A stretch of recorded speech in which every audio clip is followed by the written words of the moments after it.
Hello, film friends, friends of film, and everyone in between. Welcome to the Film Folklore Podcast. I am Jed Props, and I'm joined today by Justin Sound. Hello. And Zoe Props. Hey. Chris is not here, which is not a shock. And I'm gonna kick this off not with a rumor but an announcement. So basically, we got 2 weeks in a row with announcements, big announcement. So we're gonna make a change here at FFL, and I'm just gonna rip the Band-Aid off. I don't know a really great way to go about saying it, but Joe will no longer be with us. I mean, he will because we all work with each other, and he will still be a guest from time to time. He's still alive. Yeah, he is alive. Yeah, let's be clear. And he is our friend. But he's got too many commitments, blah, blah, and it's been a lot for him. So we love you, Joe. Don't worry. And we are going to segue that with a new co-host. Should I leave it a surprise? I could leave it a surprise. I don't know. Yeah, let's leave it a surprise. We'll leave it a surprise. Here, I'll give a hint. We're really excited to have them back. So there you go. We narrowed the pool to 20-something people. Shitty hint. I mean, I agree. But yeah, so tune in next week to see or hear who that's going to be. But we're excited about that. And yeah, so that's that. Getting into today, well, I guess, real quick, let's follow tradition first. Zoe, where's Chris? Chris.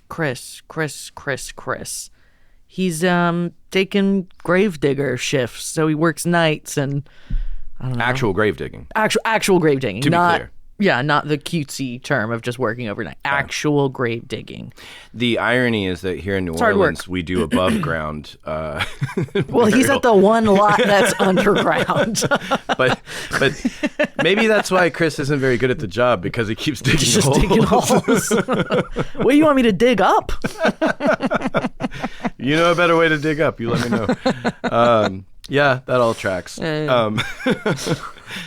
All right. So today we are returning to our segment Tea Time at the Rumor Mill, and this is our first one for season 2.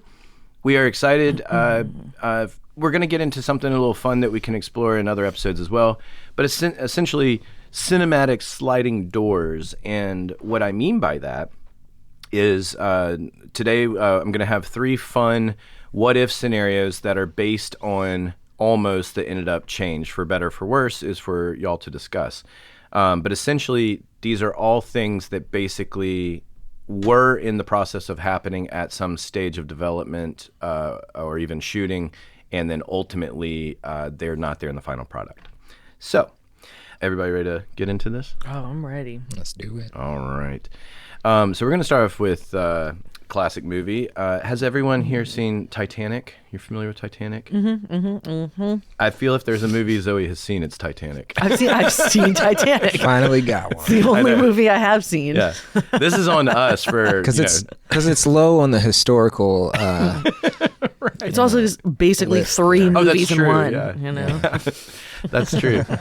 Because she's watching in story date order. Yeah, you're still going in order, right? Yeah, duh. Idiots. How do y'all feel about Titanic? Is that a beloved movie? You like it, dislike it? Yeah, let's say I do. Yes, I like the Titanic. There are things that I don't like about the Titanic. But what's something you don't like about Titanic? It's long. It's unnecessarily long. It is a very long movie. Also, the story.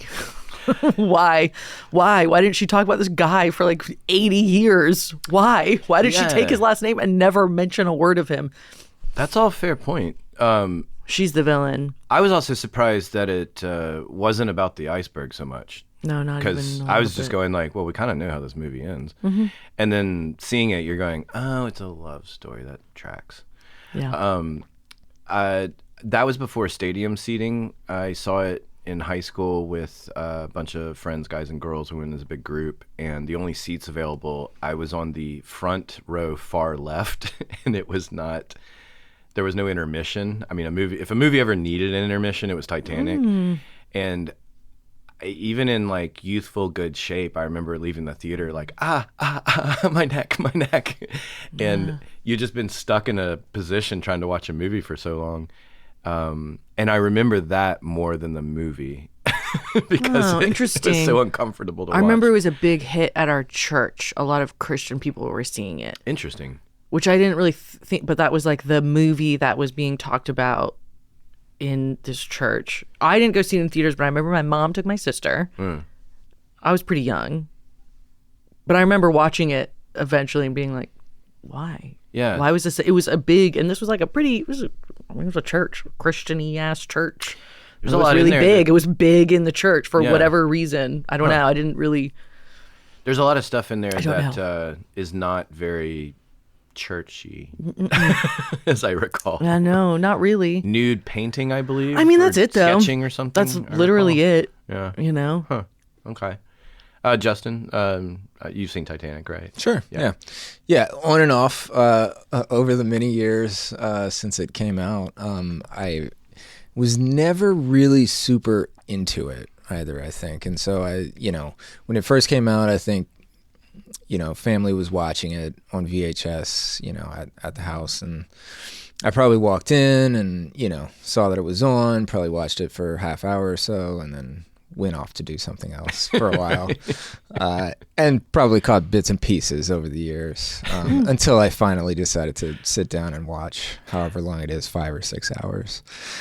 You gave me, very long. You gave me the image of like a dad that's finding excuses to be busy, so he just kind of keeps coming in and out of the room, and each time he walks by, he's like, "Still sinking, huh? All right." I forgot to go fix that. That whole light movie switch. is just sinking, But Leo does a good job. And was it Billy Zane? It's Zane. You should listen to your friend Billy Zane. Yeah, Billy Zane. I mean, that's Zoolander, but he's just dressed like the guy from Panic at the Disco the entire movie. Why? What is this? That's a funny reference. Yeah. So Titanic, which by the way, we're going to eventually cover Titanic as a movie separately for Legendary Lore, because there's plenty of things to talk about with Titanic, about the making of it. But for today, we're gonna segue into some almost that kind of happened and tied to Titanic. Real quick though, just to kind of get everybody's head wrapped around the scale of what it was at the time. Justin, can you read that Collider little article snippet I put there? Sure. The 1997 film Titanic cost $200 million to produce, making it the most expensive film at the time. This breaks down to over $100 million per minute of screen time. Titanic was a box office success, grossing over $2 billion worldwide. It was the highest grossing film in Paramount Pictures history until Top Gun Maverick. Which is pretty crazy that it was... Top Gun Maverick's the new... Yeah. That's the newest like Top basically Gun. up until last year, essentially. Oh, good for Titanic. Good for Leo. Yeah.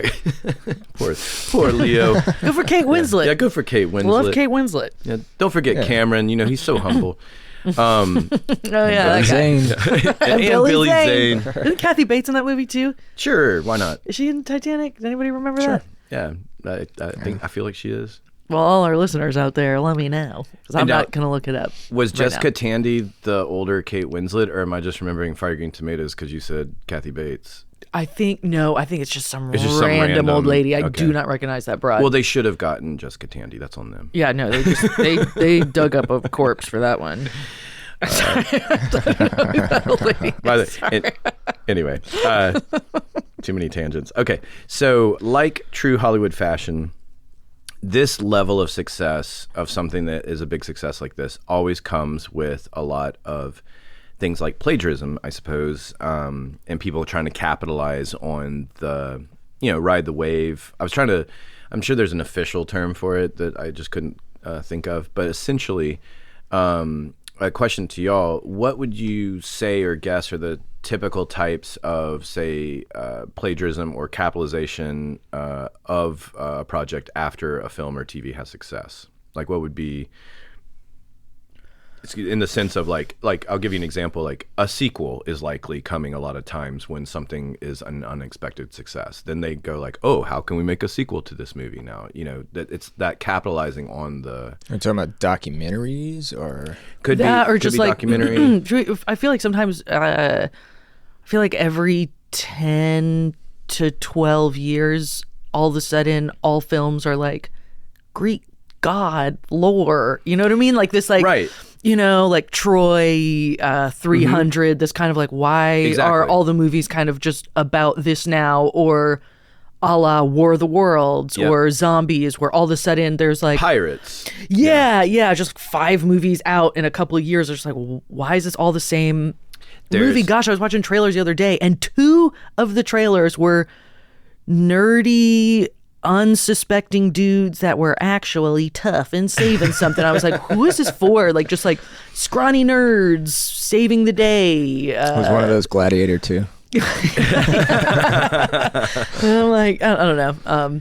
But no, you're absolutely yeah, right. I don't know if that And- counts as an example. No, it does. And to your point, you see it a lot in TV world where you look at a show like ER was so successful that it spawned a million other medical dramas and things. You know, that is to your point. Yeah, and you get like lesser versions that you find on Hulu or Netflix that never Right. made it to theaters, and it's like, why? A lot of the why does this fad- movie exist? Like with, we mentioned zombies or, Yeah. or pirates. Like you'll go through these kind of fad sort of things and people just kind of crop on the similar ideas. But yeah, that's what I was looking for. You get copycats, you get ripoffs. Sometimes people just want to merchandise the shit out of something to try to make profit of it. You know, kind of like I'm sure a lot of people listening have seen The Toys That Made Us, which is a wonderful docuseries on Netflix. But they talk about Star Wars toys in that and how it was so behind the 8 ball in the beginning. They were just slow to make toys for it, and that's how this small toy company, Kenner. Anyway, it's a great documentary. You should go watch it. But there's always someone trying to make a buck off of that whole thing. And to the point, the one thing that we have not talked about for a purpose is what we're going to talk about today, which is parody of a big success. So apparently, and not shocking, Titanic had multiple parodies that came very close to being made. There's 2 main ones we're going to talk about here, and one of them is called, or was going to be called, Gigantic. And the other one was a working title called Titanic 2, TOO, colon, It Missed the Iceberg. I wish Gigantic was colon too much Titanic. In fact, Titanic 2 had another working title called Deep Titanic, colon, Armageddon. Now, what this kind of gets into, which will also sort of answer your question that you had, Zoe, very conveniently, that because it ties in perfectly. So the Titanic 2 was written by one of the screenwriters of The Naked Gun, a guy named Pat Proft, and there were, of course, rumors that Leslie Nielsen and Priscilla Presley were both attached to do the project. Then what happens in a lot of these situations is competing studios will often race to beat the competitors to similar projects. And an example of something I worked on, Olympus Has Fallen, Jerry B. Hell yeah, I just watched that, actually. I'm not. Yeah. And the name of the game, making that movie, they knew that there was a Jamie Foxx movie happening called White House Taken, and the name of the game was to get this movie out first. That's what the ultimate goal was, just beat them to the box office. And that is a tale as old as time, that the studios will be racing each other to get theirs out first to capitalize on that thing. And that's a little bit what was happening here. You know what? Actually, real quick, I wanted to also mention optioning, because that's something we haven't really talked about. Do y'all know what optioning a script is? Are y'all familiar with that? A lot of times, I don't know how much it happens today with the streaming world and everything. This is where like a producer would be a good person to ask, but kind of in the pre-streaming world, a lot of times studios would buy scripts with the intent to never actually make them. It would be Oh, yeah. to prevent someone else from making it sometimes, which is kind of a weird thing. But there's a lot of writers out there in the world that have made a lot of money off of things not actually happening. Because you can have a screenplay, maybe like $200,000 is the optioning fee. So that writer made $200,000 for a script that will never see the light of day, which is kind of weird. But they'll do it sometimes as a prevention. Sometimes they'll do it because they just want to hold on to it because maybe they want to do something with it and they haven't made up their mind. So that's called optioning a script, is basically they're paying for those rights to hold on to that thing. But I just thought I'd mention that since we're talking about studio competition. So anywho's, this situation was very much in the vein of what we're talking about, where you have competing studios. So while Titanic 2, It Missed the Iceberg, was likely of the Zucker brothers Abrams camp, that's the people that did Airplane, Naked Gun, Mafia, Top Secret, and then pretty much every other slapstick I liked. Then, not shockingly, Gigantic was co-written by writer Mike Bender, who was a co-writer for Not Another Teen Movie. Which same people that did Scary Movie and that whole series. So you can see where these two kind of comedy camps are sort of competing to get theirs out first. And the likely death nail for the projects was too much time had passed from concept to development to trying to get them off the ground. And neither project would have been ready until around 99 or 2000. So you're starting to get pretty far removed from Titanic. So you're kind of window to ride the wave, or at least back when they cared, because, I mean, God, since then we've seen what, Dumb and Dumber, I think was made like, what, 15 years after the original movie, if not longer, maybe 20 years. I mean, now it seems like they don't care anymore. But there was a time that you're like, Window's closed. It's closed. So I think that's what this was. I don't know, though. It kind of doesn't matter. Sometimes when movies are big enough, it's like... Especially for this one, right? Because it really didn't, lose momentum until a few years ago. Yeah, well, I guess the idea, you think about... what was the one that parodied 300? Meet the Spartans. Meet the Spartans, right. Yeah. Which I think was done in Louisiana, or at least part of it was. Okay.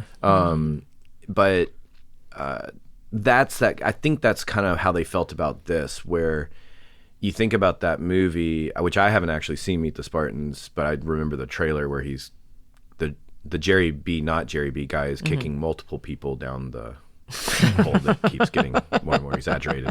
Yeah, it's probably the funniest thing in the movie. That's why they showed it. I've never seen it, but that's good. Exactly. That's good comedy right there. So I think something maybe along those lines where that came out pretty quickly after 300, so they felt like it's still fresh enough because it's such a specific shtick type thing versus like maybe The Naked Gun, which is more timeless because it's just a cop general spoof kind of thing. That's just me speculating.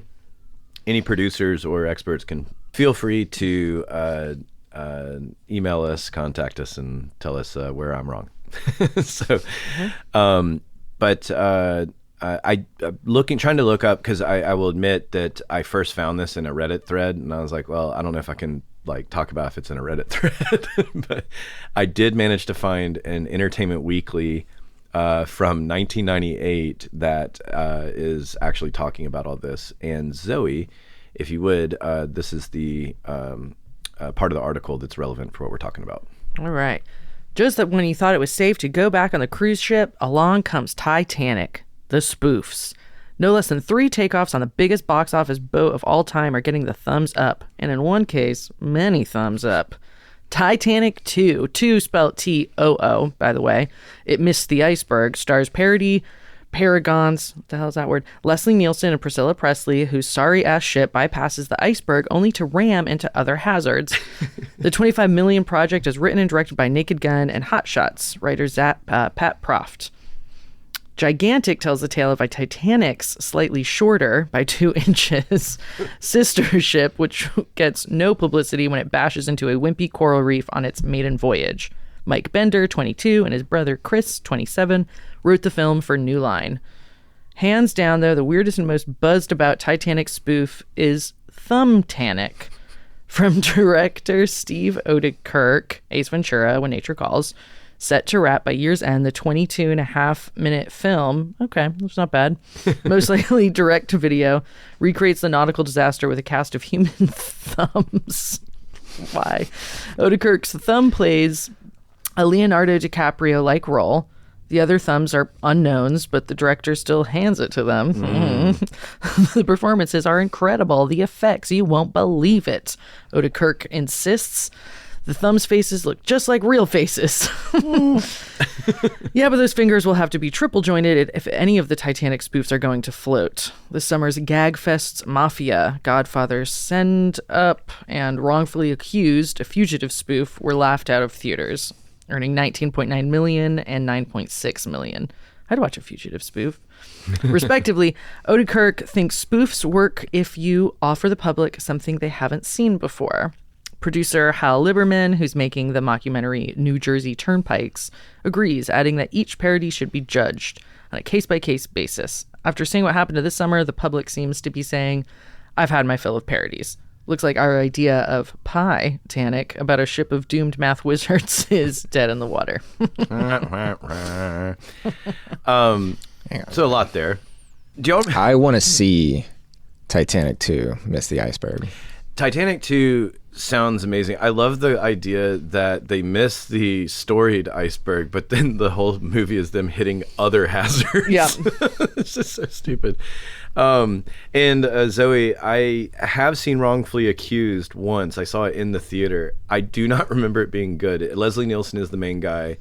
I mean, probably not. I just love The Fugitive. No matter, I wouldn't. I know. Maybe I wouldn't like it. I like The Fugitive too much. I remember it being because Leslie Nielsen kind of had. I don't want to call it a downfall. That's not the right term, but he did a series of comedies that were definitely past the prime, where like they weren't solid scripts. They were and that was in that vein. He had a spy one.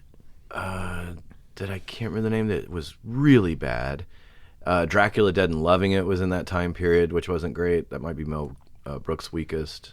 Yeah, I mean, there's a reason why comedy has not come back in a big way and is now just masked by drama and other things. Comedy's not back. Yeah, comedy's dead. We need to bring slapstick back. It's time for a return to slapstick. But yeah, the thumb stuff was also a thing for a hot minute. The thumb thing is hilarious. That guy knows what he's doing. That is fucking hilarious. I never realized that he was the Ace Ventura guy. So he went on from an Ace Ventura thing to a thumb thing. That's great and weird, and I get that. That makes sense to me. Yeah.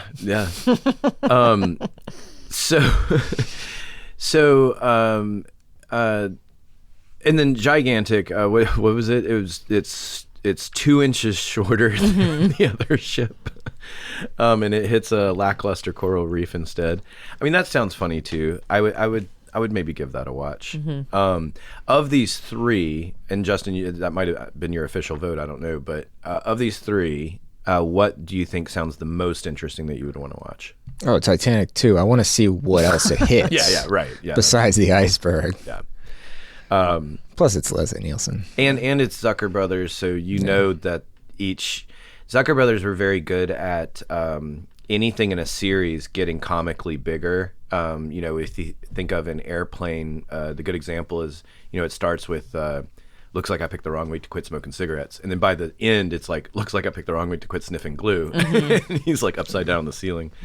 They're very good at that kind of escalation, and I would imagine that the items that it hits would be increasingly absurd. Yeah, it's perfect for that. It is perfect for that.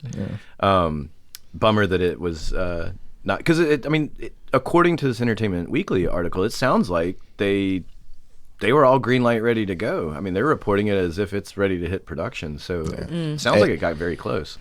All right. Anything else about Titanic or their? We did giggle, but it is a pretty bad joke. They're Titanic. I liked that one. Yeah. Math wizards. That's hilarious. I want Titanic to also be the Thumb movie, so they're Thumb math wizards. I'd watch that. I'd watch that one. Is it So. Is it 3.14 miles long? Yeah. Sure, why not? Yeah. 3.1407. I don't know what pi is, right? All right. So like 21 gigawatts. the next thing that we have that we're going to cover today is we're going to get into the Jurassic universe. Are y'all fans of the Jurassic Park franchise? Yeah, big time. Well, no, the first one, not the franchise. Just the first one? Just the first one. Yeah, come on. It's hard to beat the first The second one. The third one, if you gotta. But no. Right, the third one's the kid. I like third one. The kid that drinks his pee.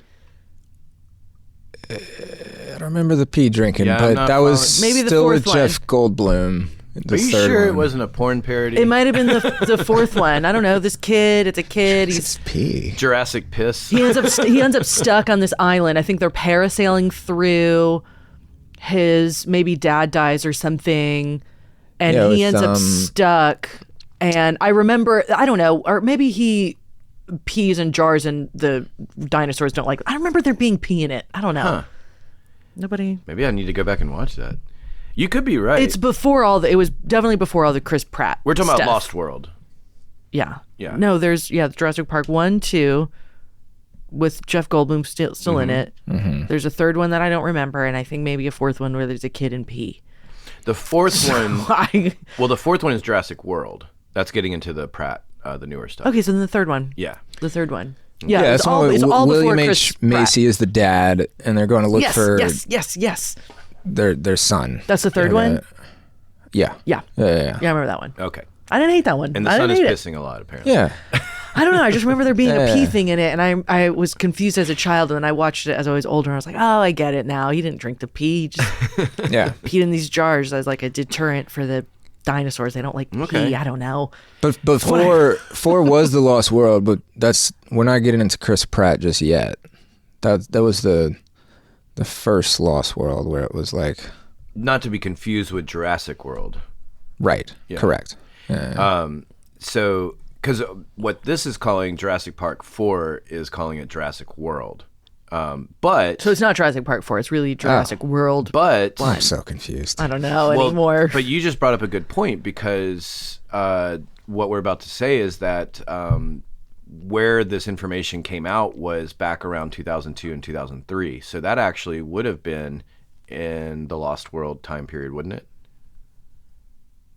Yeah. Yeah, it could have been an article mistake, because this is a combination of a few different articles. But it specifically did say Jurassic Park 4, aka Jurassic World. So we're going to say it's Lost World, because that is going to, I think, make more sense with what we're about to say. Lost World's the second one with Jeff Goldblum, right? Well, now I'm confused. This is saying Jurassic. All right. This is saying Jurassic Settle Park this right 4 is Chris Pratt. I don't know what the fuck. Okay, so we'll just say, are we talking about Chris Pratt here? I thought we were talking about Pratt, which I think is his Instagram. But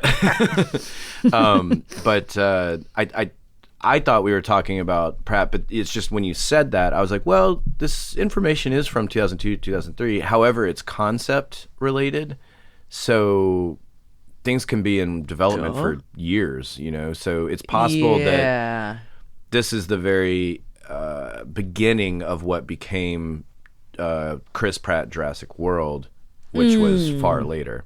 So, I mean, roughly a decade.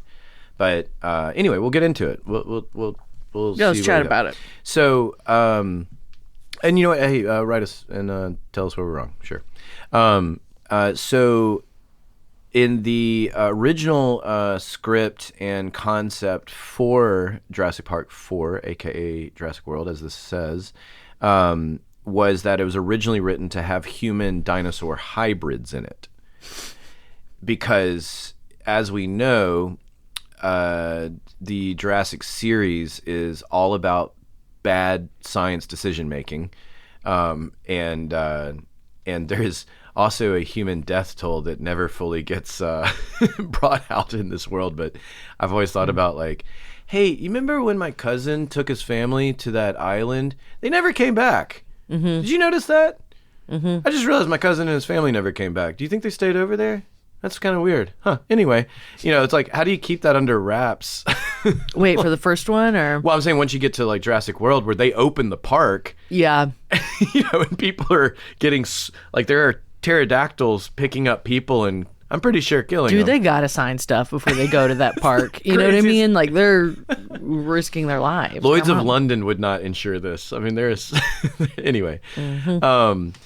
So they're always tampering with science and nature and everything. It's not shocking that they were looking at a human dinosaur hybrid type idea. DNA strand and all that. Sure. Yeah. Even though I'm not a scientist nor a doctor, I'm pretty sure that's impossible, but whatever. If y'all were to guess what 3 dinosaurs they specifically were focusing on story-wise to make into the hybrids, which 3 dinosaurs would you choose? Velociraptors for sure. That's Yeah, like definitely the flying one. ones, right?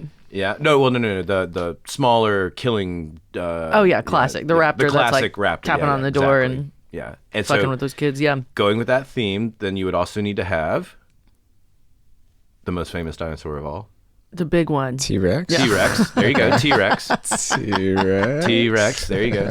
And then I'll give you all the third one because it's too much to guess. But Triceratops was the third one. The flying one. Oh, that was going to No, be... that's the one with the What the hell? big plates going down its spine. That was going to be my third guess. Pterodactyl. Triceratops. This is going to be my third guess. No, it's going to be pterodactyl. Yeah. So I can post. I did find a little bit of evidence of the concept art that made it to where else Jurassic Wiki, because of course there's a wiki for Jurassic Park It's world. a big enough world now. Yeah. So according to Jurassic Wiki, the concept art was made around 2002, and there's an interview in 2003 where a producer had alluded to it, and then later there was an interview with the actual artist that did the concept art. His name's Carlos Honte. I hope I said that correctly. He said, according to him, as soon as execs from Amblin saw the artwork, they immediately nixed the idea dead right there in the water. I think it's cool looking. And I'm sorry I should have included it here. That's so y'all not could see. why anyone is going to watch any of the Jurassic Park, Right. Jurassic World movies. No, that's disgusting. That is a freak show. We go to see dinosaurs and dinosaurs eating people and people surviving. That's what we want to see, not freak show, hybrid, Yeah, whatever. and real dinosaurs, please. Yeah. Yeah. Like, no, we don't I want a that's classic Brontosaurus. sickening. None of this bullshit. Yeah. The concept art was cool, but I agree. It didn't look right in a Jurassic Park universe. Yeah, I'm sure great for like a Spider-Man movie or like a comic book, but like, no. It was, first of all, it was much more scarier, menacing looking than just like, which is weird to say, than a regular dinosaur. Yeah. But you're kind of looking at it going like, can I just get killed by a T-Rex, like conventional? I I just want a regular. I don't want to get mauled by whatever that thing is. Yeah. But yeah, they had a cool look. I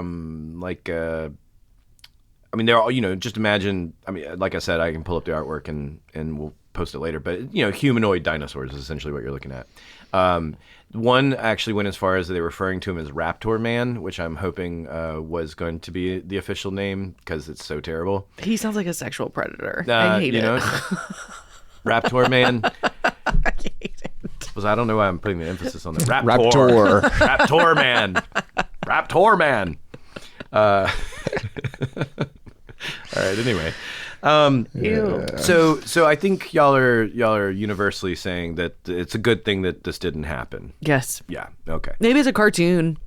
I could see it animated. That could be fun. Not even that. Jurassic You know what I Park. mean? Because they The did animation. they did the Transformers dinosaurs. Oh, yeah. Oh. Yeah, they had Transformers dinosaurs along. So they were It was metal? a cartoon. Yeah. They were metal. When they Dinosaurs. they could Dinosaurs. combine like Voltron, and when they'd combine, like Power Rangers for your generation. When they combined, they made a giant construction robot. Or no, it's a giant dinosaur. It was dinosaurs. Sorry. Man. No. Sorry, but I'm close. Sorry, it's been a long time. Why would dinosaurs just a blue form into a collar construction equipment? No, it's me blending two things. The It's an Decepticons. oil reference. Yeah, right. That's on me. The Decepticons had little construction guys that, when they got together, formed a giant construction robot, and I believe it's in the Transformers movie, which is amazing. So from when the you 80s. say, I'm They fight each imagining other. a construction worker and like one of the cars doesn't transform, it's just his lunchbox. that he takes. No, it's like a bulldozer and a steamroller and all these things, and then they Okay. all combine together and they form one very large lunch pail. Oh yeah, Beast Wars Beast Wars. from Transformers. Okay. And they had various. Grimlock. That's the main. He's the leader of the Dinos. Dinobots. Oh, it's coming back. Yeah, dinos. okay. But also they had Also, like their English is terrible because they're dumb and dinosaurs. So it's like Grimlock hungry. Yeah. You know, that kind of dumb Yeah, talk. yeah. Like, but you're a robot. Why is your anyway? Whatever. They had a oil. gorilla in there They need oil and that stuff. I guess existed at the same time as a Yeah, Triceratops. Beast Wars got a little crazy. Yeah. Yeah, that's a whole. Yeah. Like I you're do- having a memory over there. I do love the Transformers movie. It's comically. I mean, well, it's a fun movie. As if you're a fan of the series or whatever, but. Who, the Snyder? No. I'm talking about the animation. This is okay, like yeah, circa well, 1986. Yeah. But it had this all-star cast of voice actors. But back then in 1986, voice acting with celebrities wasn't really a thing yet. Mm-hmm. So Again, comedy's dead. Voice acting's dead. listen to this. Listen to this list I'm about to give you of these names. So Orson Welles did a voice on it. Leonard Nimoy did a voice on it. Robert Stack, Unsolved Mysteries, an airplane, he did a voice on it. Judd Nelson, that shows you the time period we're in. He was one of the main voices. Who else was in that? But it was all these people you're like, what? This is an insane. I mean, Yeah. great for the Kevin Have to Bacon check game. it out. But how else am I going to get Judd Nelson, Orson Welles in the same? Anyway, so it's an absolute bonkers cast list for it. But I also think that they somehow confused and tricked them into doing it, because those are, with the exception of maybe Judd Nelson, none of those guys are voice actors. or No way, anything. though. They're Voice acting rules, and Oh, now everybody's all about it. every actor wants to do voice acting and loves it. Yeah, it's when easy they money. do. Yeah, easy money. no makeup. You can wear your pajamas. Yep. Have fun. You know what I mean? You don't work 12 hours. Little known It's- fact: actors are always a in dream. pajamas when they're not working, Yeah. Those slouchy Uggs. and Crocs and Uggs. Yeah, it's a combination of Crocs and Uggs. depending. Yeah. So point being, no hybrid dinosaurs. No please. hybrid dinosaurs. Yes, thank you, Justin, for moving us along. oh yeah. So, for our final installment, I saved a fun, more familiar one for last. I'm pretty sure everyone's going to remember this. And to segue us into this, how do y'all feel about? I mean, this is a big question. How do y'all feel about the newer Star Wars installments, like beyond the original three? Whatever, dude. I don't care about anything. Rogue One, whatever. Mandalorian, fine. That one about the guy, I don't know. They're all the same The thing. guy to that me. I don't- flies the ship. Yeah. Yeah, the one, and he's got stuff. He's He's in doing space. something. It's He's got kind of his stuff in Mandalorian-y, and I don't know. I tried. I don't think I care at all about any of it. New word, and Mandalorian-y. Same. yeah, like Mandalorian-y. It's kind of Mandalorian-y. yeah, it's just I don't know. It feels like we should just come up with new ideas and move on. I wanted to hate, but it's fine. It's Yeah. fine. It's I mean, fine. It's exactly. It's fine. Let people enjoy it. You know, all that kind of stuff. I wanted to really hate them in the beginning, and now because there's been so much, since the early 2000s, I'm kind of in that same boat of like, whatever at this point. I can't keep up. Shout out to one of my besties, Jonathan. He, I thought, had a really good take. Is that basically the original three movies is canon, and then everything after that you just assume is fan fiction, and then it sort of makes you kind of okay with all of it because that tracks. You know? Yeah. But for this, I want to ask y'all if you remember back in the early aughts that there was a rumor about George Lucas, wanting NSYNC to be in Star Wars. Do y'all remember this? No. No. Dude, I thought y'all might honestly, remember. hell yeah. Them So- dancing up in one of those little bars that they drink their blue drinks in or whatever the hell. I don't know. I had always Yeah, I heard. could only imagine in the bar, right? Yeah, where else would they be? Dun, dun, dun, dun, dun, dun, dun. Right. Yeah. The cantina. They're in the cantina. Everybody. Yeah. That's Backstreet Boys. Okay. Whatever. It's all the same. It's all the same. Yeah. It's all one direction of thing. Ha, ha, ha, ha, ha. So anyway, it's I remember, so the episode 1 had come out. It was a giant disappointment to a lot of people that were fans of the original franchise. And then when they were talking about episode 2, that rumor had come out around that time that George Lucas wanted NSYNC because his daughters were big fans of the band. And I remember people moaning and groaning at the time going like, I mean, you already are shitting on the whole thing with episode 1. Now you're going to bring on fucking NSYNC with it. Yeah, so you can imagine. So I kind of had forgotten about it. All this time had passed. So I'm looking, for it and everything. And sure enough, it was a thing. And this is kind of odd, but I can rely on, yet again, Entertainment Weekly for my source on this. They're giving you I know, what you want, man. Collider is usually like my breadwinner for info, but today it's mostly Entertainment Weekly. So there is truth to this. 3 of the 5 members of NSYNC. Zoe, you want to rattle them off real quick? Oh, yeah, Joey Fatone. No, don't look. Okay, wait. Yeah. Justin Timberlake, Lance, Yep. Joey, There's only one Joey, but yeah, you got him. and 2 other ones that are less important that I don't remember. JC Chavez and Chris Kirkpatrick. I would not have known that. No, yeah, I wouldn't have known that either. Maybe the Backstreet Boys. I think I could tell you Yeah, all those the are the Backstreet Backstreet Boys. Boys. But no, not NSYNC. I have no clue. It's like, Justin Timberlake, Lance Bass, I remember their names. Joey Fatone, I kind of remember his names. But you're right. The other 2, bummer for them. They didn't get the same tier level. Yeah, there's background Which makes performers sense. at that 3 point. guys in the front, 2 guys in the back. I'm kidding. So they went as far as to put it was Joey Fatone, JC Chavez, and Chris Kirkpatrick that they actually put them through sword choreography training. They got hair and makeup designs and everything, and they got all the way to actually shooting. And they shot I would've loved 2 that. small scenes where they were minor Jedi roles that were fighting in Attack of the Clones. And then I learned that Justin Timberlake and Lance Bass were apparently butthurt upon, and that's quote, butthurt, upon learning that the others got cast and not them. No, probably because they're too. They were like they were the big ones, right?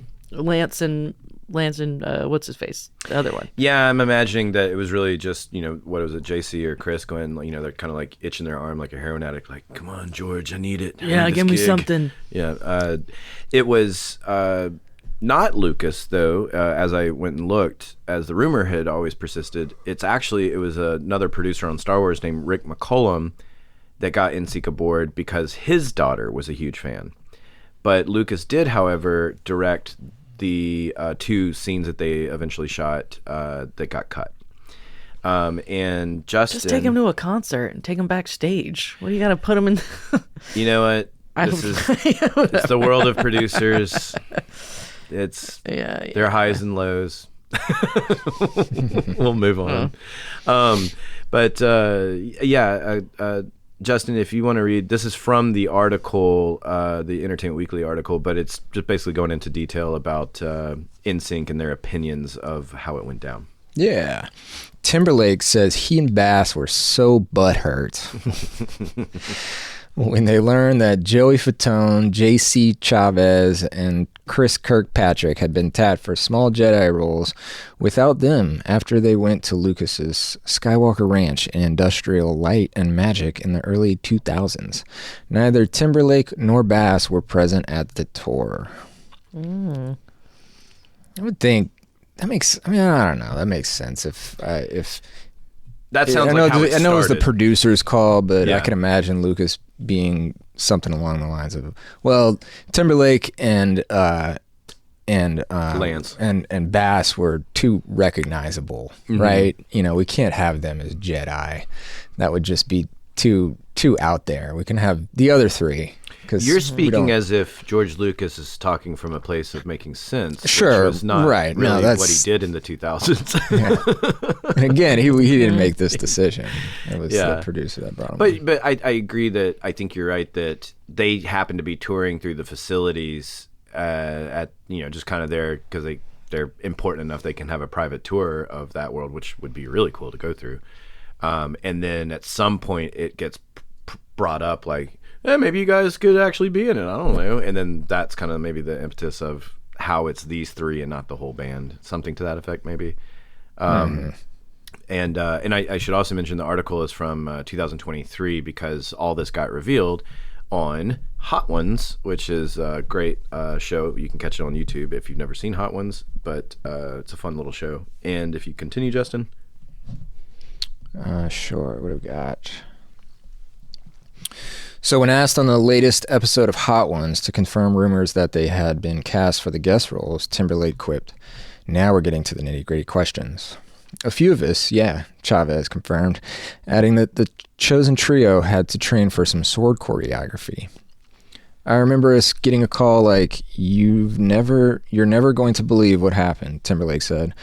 "Me and Lance were so butthurt." Again with the There it butt. is. There it is again. Why did your butt hurt so bad? You should go to a doctor. Yeah. At which point Bass interjected, "But they got cut out anyway." Timberlake joked about his and Bass's joy when they found out about the scrap scenes, prompting laughter from the group. Fatone confirmed that the cameos were indeed cut during a panel at Fandemic Tour Atlanta last year, revealing that he and two of his bandmates recorded 2 scenes, including one as extras during the movie's Battle of Geonosis. Right? Yeah. Geonosis. "We were SAG-AFTRA members," he said at the time. "Usually they have to pay the SAG rights to it. We only signed a confidential thing, but they had to cut us out of it. They put us in wardrobe. I had a Padawan tail." Oh, like the ponytail? Yeah, right. Fatone added. He also noted that George Lucas himself came out and directed us, which was really cool. Somebody was taping this, so I asked producer Rick McCallum, "How do you get this footage?" He's like, "I can't give it to you." So there's actually footage of it. During the Hot Ones segment, Fatone once again implored to McCallum to send them the shelved material. "Let's get that footage, please. I want to see it." So somewhere there is the recorded footage of them fighting. I mean, there could be a ton of reasons why it never saw the light of day. I would think that it's sort of a cooler heads prevailed. Not that it was necessarily an argument, but just a little time to sit out and go like, yeah, I don't know. Maybe this is a little too off brand for us to be putting cameo type stuff. Yeah, in it doesn't really you know? seem like Star Wars' thing. But also, I'm like, I don't know. Star Wars fans hate Star Wars, so throw it in. Who gives a shit? Yeah, put it in a new episode or something. They're gonna hate all the other. You know what I mean? Then I'm like, throw them in. I know. I'd actually see. Have them just have a whole new one of all of them. Can in we it. get Trump as the emperor? I think that's fitting. Let's put him in Palpatine look. Yeah. Put them in like a bag, a full bag You of hide goo the or ginger, something. You know what I mean? and you pale him up a little bit, or just deny him his tan cream that he probably puts on. Anyways, I think it's in Rick McCallum's daughter's private collection somewhere. yeah, actually, that's a high probability where it's living. Yeah, probably. Yeah. She's got it. She shows it to friends every now and then. This is also Yeah. that obnoxious. I mean, this is beyond VIP. This is just like the most like and I get that they're celebrities and all that part, but it's kind of like, was that a Fatone, aka Fat One, that he, I'm sure he's never heard that. But so it was really cool that George Lucas came out himself and directed. It's like, yeah, he probably had to. Yeah, that's what he is. But also, I'm like, oh, that's kind of cute. Like, they were just excited to be there. Like, they're not actors, man. They were in a boy band. They were asked to do this thing. They're clearly Star Wars fans. They went out and they thought it was cool. Then I'm like, whatever. I don't know anything about those people, but I'm sure he's a nice boy. He's a nice boy. And he was excited to be there. And he was excited about his ponytail. Padawan tail. Yeah. Whatever. Actually, when I first read it, Backstreet Boys. I had the same reaction you did. Padawan tail. Oh wait, the hair thing. I had the same reaction. Like is it tail attached to his tailbone? Yeah, that's what I was imagining too. But that's their thing. Like, if they're not quite Jedis yet, they've got their dorky little ponytail. Yes. Whatever. It's like a side rat tail, because the hair is kind of short, but then the tail seems to be coming off the side, not really the back. No, it's not. And they chop it off with a lightsaber. It's literally just a regular low ponytail. Is it? It's like that little mini. On the side. It's like that little mini low ponytail that Homeboy has in the Thing. Fuck, I'm sorry, I don't remember anything. The Thing. The movie where where Anakin's not like a baby anymore. Oh, and he's like kind of like rapey with homegirls, being real creepy. He's got that little teeny tiny pony. It's a rat tail. It's a fucking rat tail. Okay. All right. Well, I agree. It's a rat tail. It's a rat tail. It's a rat tail. It's a straight up rat tail. That's what in my memory, it was on the side, but maybe it was just he had it over the shoulder or something like that. Yeah, no, that your memories failed you. No. Well, you know what? Y'all's memory wasn't too good on Jurassic. All right, so that makes the score even, and moving on. Yeah. So, I mean, I think I'm feeling where y'all are at on this one. Are we better off without the cameo? Or, I mean, outside of, I think we all have the same curiosity level. Like, I totally want to see the footage. Yeah, no, I think it should have been. I'm with Zoe. I think it should have been in there. It should have been in there. Why not? Yeah, why not? It would be less distracting than Jar Jar Binks, that freak. Yeah. Like, what do you mean? Throw it in. Whatever. Yeah, it doesn't matter. None of it makes sense anyway. That's the episode 1. Jesus, that was bad. The Jar Jar seems kind of like minor in comparison when you really deep dive what all's wrong with that movie. But anyway, I like that. And I can't take credit to this. A friend years ago said it when the movie had come out. But Jar Jar, who's like a buffoon, bumbling, clumsy guy throughout the entire movie, basically, and he's just this sad comic relief that's not comic relief. But then when they're on their way to go to his people, he does like an Olympic triple Lutz dive into the pool, and you're like, where did that come from? This dude's like he ends up being like on some Senate, right? Later. Oh, yeah, later he's showing which is up a joke too, because it's like, no, you can't have this guy in a serious position. The way he speaks, like, you know what I mean? Like, he should not be in charge of anything. No. Yeah, it's horrible. I would watch his public execution. We can't. Yeah. I'd pay money for that. Yeah, actually, I agree with you on that. All right, so Tell you what would have made it better. Let's put Leo in it and Jeff Goldblum Yeah. They're in love, fighting Lance Bass and Justin Timberlake. Yeah. Why not? Why not? I think I'm with y'all with the why not of it. A dinosaur gets loose on the Titanic. Leo and Jeff Goldblum have to tame it. With lightsabers. Human hybrid. Human hybrid. Dinosaur. There we go. Because everyone wants to see Raptor Man with a lightsaber. Yep. Yeah, that's also Jeff Goldblum. Call us, Cameron. Man. I'm also a dinosaur. The lower half of me is a dinosaur. So, whatever. So, as usual, I forgot to prompt y'all ahead of time to give you a heads up. So, it's typical of me. So apologies for that. But this is usually the segment where I ask y'all for any kind of story, memory, or anything like that. I was I was thinking, because I've definitely worked on a lot of projects where things changed over the course of the project or something like that. And for mine, I guess give y'all a second to think if y'all have anything. But something I thought of, kind of going into the sliding doors of this episode theme. I was working on a show that the parent company Millennium, which is a whole story about them. But anyway, they are the ones behind the Expendables franchise. And I was working on a non-Expendables movie, but the show I was doing, the concept artist that we had done concept art for Expendables 3, which was like at its very beginning stages in development at the time. And she, Nicole, shout out to her, wonderful, and her husband William as well.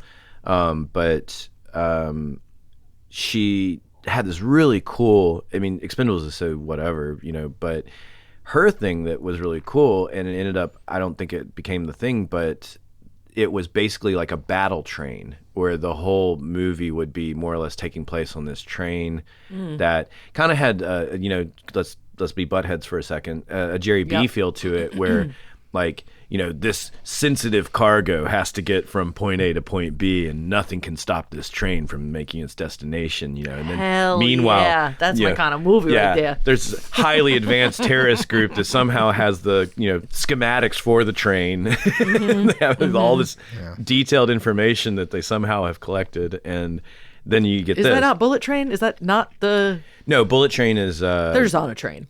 They're simply on a train. Yeah, Bullet Train's just fun. They're on a train in Japan. Yeah. That is a very fun movie, though. Yeah. And the concept art, it had like I think they call them cattle guards, that sometimes like cars and trains will have in the front of them. So if you think like a kind of a cattle guard type thing, and it had extra plating on it and all this, so it looked really cool. And I'm looking at it going like, I mean, I could kind of, Expendables come or go, but at the same time looking at it going like, I mean, I'd check out a battle train. Yeah. Cool train. And then I never saw Expendables 3, but I'm pretty sure there's no battle train. And that's just kind of how it goes. That's exactly what concept art is that they're trying to put a visual to an idea and see if it's going to work for everybody. And that's going back to the human dinosaur hybrids. Yeah, understandable why the Amblin execs are like, oh, nope, absolutely not. That's worse than I imagined. Yeah, that's a goddamn freak show. Yeah, that looks like Island of Dr. Moreau with dinosaurs. But yeah, that's a very common thing that happens. Things get changed all the time. I can even throw in another short one that's, I was on a low-budget movie that part of the movie took place in Africa. And what's great about low budget sometimes is you'll have these things happen where in the script, it's raining and he runs under a tree for protection to get out of the rain. But the tree he runs under is a baobab tree, the African trees that look like trees turned upside down, kind of. And even to make a section of that would have cost around $10,000. And I even went so far as to I looked up where the fountain was made because the tree and the fountain kind of had a similar look, which it was apparently made in Quebec. So I'm calling Montreal and Quebec City and trying to track down this thing. So go through all these hoops to basically come back and say, all right, if we want to do this, it's going to cost $10,000. That show was very practical location. It didn't have a lot of construction to it. So the whole construction budget was $30,000. And so 1/3 of the construction budget would have been to do this tree. So everyone's like, thank you for this information, very useful. The next day, new pages. And guess what? He runs under the eave of a house. Yeah, That's what's great in low budget world. Yeah. Because in big budget, they'll go, I don't care. Like, if it costs $10,000, $20,000, make the tree happen, goddammit. Yeah. I worked on a Disney thing, and first of all, there were a couple of scenes that we shot all day in the scene, and then they didn't like the set. Rebuilt the set, reshot all of that, which is like, I was like, oh, that's very interesting. That's expensive. But then I found out in this, there was supposed to be an animated character, an animated rabbit throughout. I mean, this is a kid's movie. Okay. Yeah, all right. by the way. But, there was a movie with James Marsden that was that. He was live action, and the movie's live action, but there is an animated rabbit in it. It's an Easter Bunny movie. It's weird. I caught it on TV at a hotel. So kind of all of that, like everything is live action, and there's supposed to be this rabbit running around. Again, it was a Disney movie, so you can guess what rabbit Right. it may have been. You before you said rabbit, you made me think of the Paula Abdul music video "Opposites Attract," and I was thinking of the cartoon alley cat that's in the music video. Yeah, that, but probably more like live actiony, where like the fur looks like fur and whatever. But I don't know. I just thought that was interesting that there's supposed to be this whole animated whole character. ass thing that they're just like, we couldn't afford it, man. Like, I'm like, also, I think you could have afforded it. I mean, you are but, Disney. Yeah, you're Disney. Yeah. Also, I saw. You're sort of like I don't know how much some of these people are making. And, put the rabbit in. Put the rabbit in. I want the rabbit. I'm not even a little kid, but yeah. That's wild. I mean, yeah. Sometimes the choices to cut are financial. Sometimes they're intellectual, whatever, creative, and that's one of those ones where sometimes. I mean, I don't know the script or anything like that, but sometimes you'll, as a crew person, you'll go, that's weird. They kept this that doesn't make sense, but then they skipped over this thing that would have been cool. But I'm not a producer. I'm just here to work. Yeah, here's your stuff. Yeah. Either way, I don't have to give props to an imaginary character. Am I right? Yep. Yeah.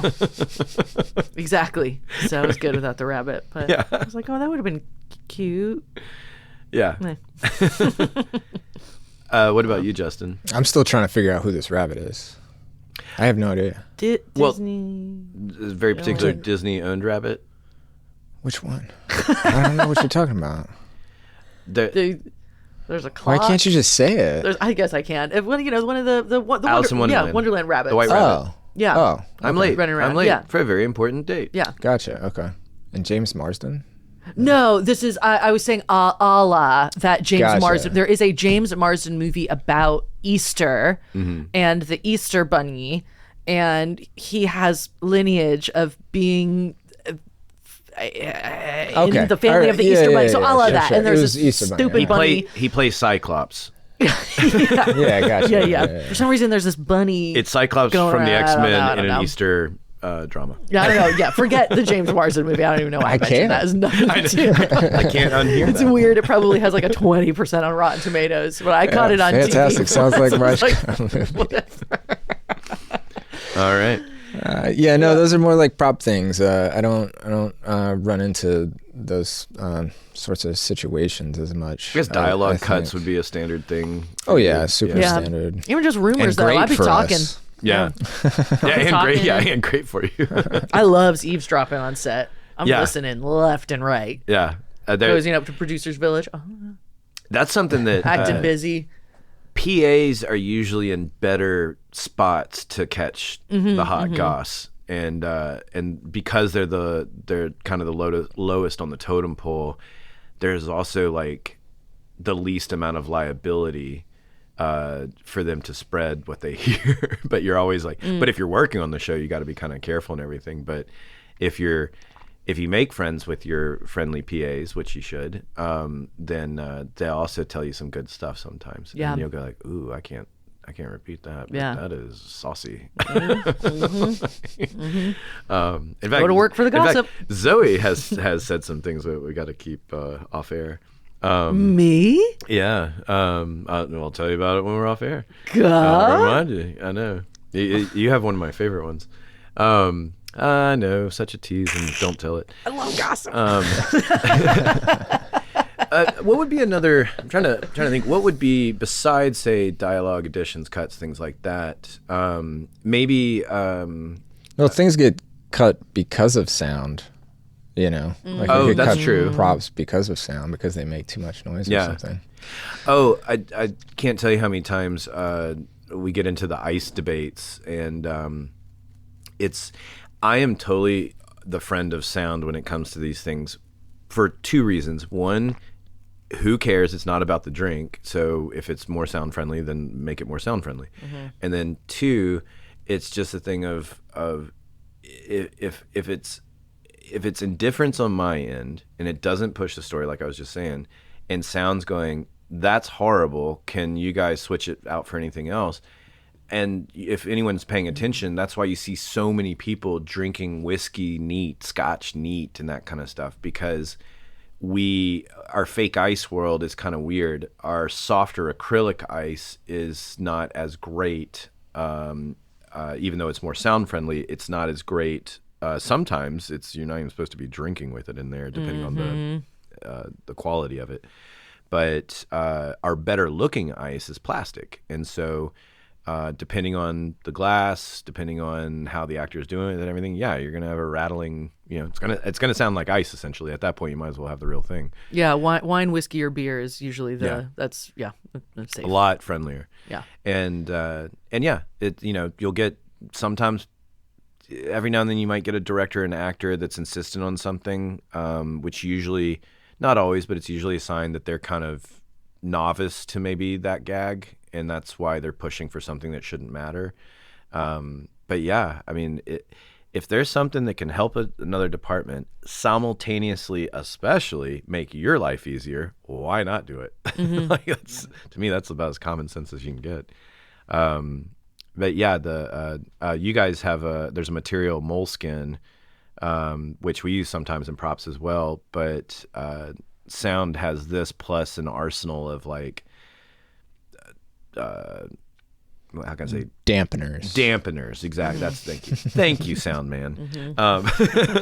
That can help suppress some of the noise in certain situations. Like what would be shoes? I guess would be a good example. Girls' heels. Yeah, we have rubber things that stick on the bottom of shoes, and we put rugs down and things like that.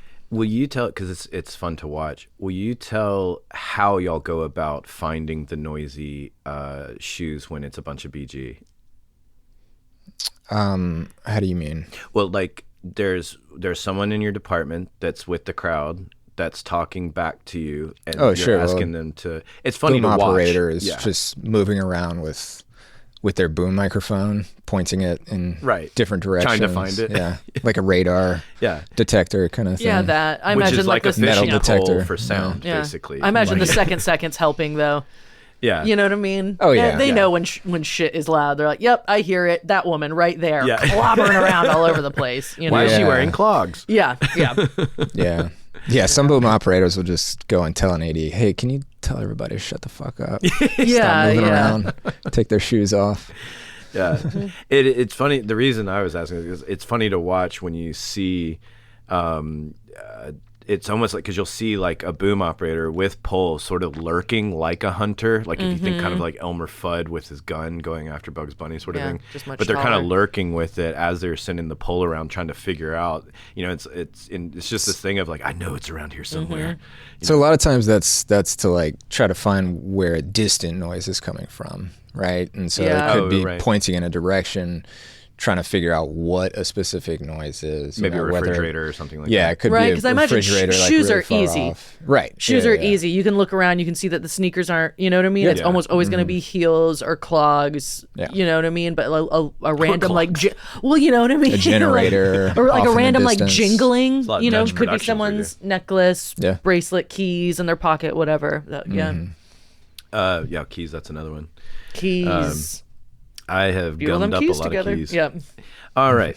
Anyway. So with that said, thank y'all for joining us today. And we're going to get out of here as soon as Zoe lets y'all know what's the what's. I've got something to say. And here she goes. Do you like what we're doing here? Do you have thoughts, comments, questions? Maybe you have an idea or suggestion for topics you want to hear about? Well, you can find us on the intrawebs. You can email us at filmfolklorepodcast@gmail.com. You can find us on the social medias, Instagram being Film Folklore Podcast. We have a Facebook group called Film Folklore, Twitter, X, whatever you want to call it, @TheFilmFolk. And yeah, thanks for joining us today. All right. Thanks, everybody. Bye. Bye-bye.